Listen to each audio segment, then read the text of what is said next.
Unahin natin mga pro-poor at near-poor households. Paano at saan malalaman kung kasama ba sila sa listahan? Well, tama, Igan. Group 2 po yan. Kabilang sila sa pangkat 2, yung 2.5 million households na kabilang sa community-based monitoring system Opo. noong 2024. Paano po nila malalaman kung sila ay kasama? Ang local government unit po nila ay mag-i-inform sa kanila na sila ay kasama dito sa tatanggap ng uplift assistance at ang kanilang lokal na pamahalaan ang magsasabi din kung kailan at saan ang kanilang payout activity. May nagkiklaim na bagong mahirap kasama sila? Well, ito po yung explanation ng PSA. May limitation po yung ating CBMS sapagkat ito po ay 2024. Kung nagkaroon po ng changes in the well-being ng mga kababayan po natin in 2025 and 2026, hindi po sila kasama o sakop nitong uplift assistance. Saan sila pupunta po kung wala sa listahan?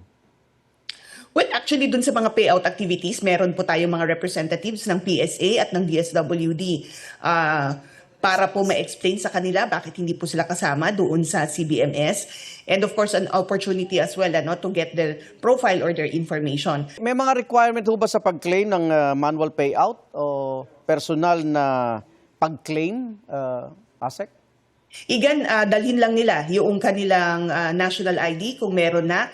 Pero kung wala, any government-issued ID will do. May deadline ba tayo, yung manual payout, bago mag-transition sa digital payout, ASEC? Okay. For Group 2, yes, manual payout muna yung unang payout, unang uplift assistance na tatanggapin nila. But the succeeding payouts, gagawin natin yan digital.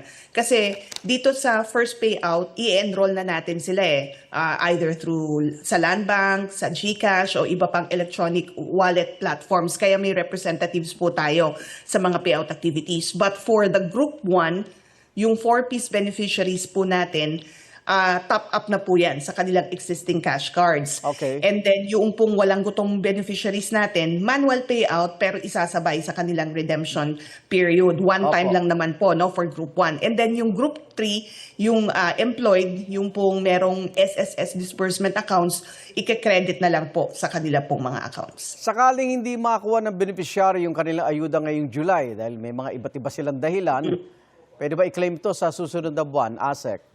Actually, they may send their representatives, Igan. Okay.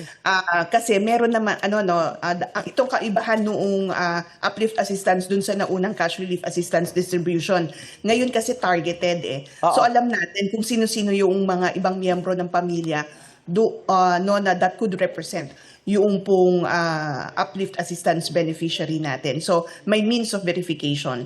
Kaya inalaw natin. Paglilinaw po, yung one-time cash assistance para lang po sa mga benepisaryo ng 4-piece at walang gutong program.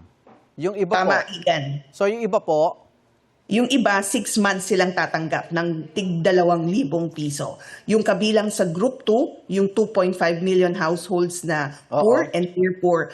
At yung Group 3, yung 1.5 naman na manggagawa at ang kanilang pamilya na may contribution po sa SSS.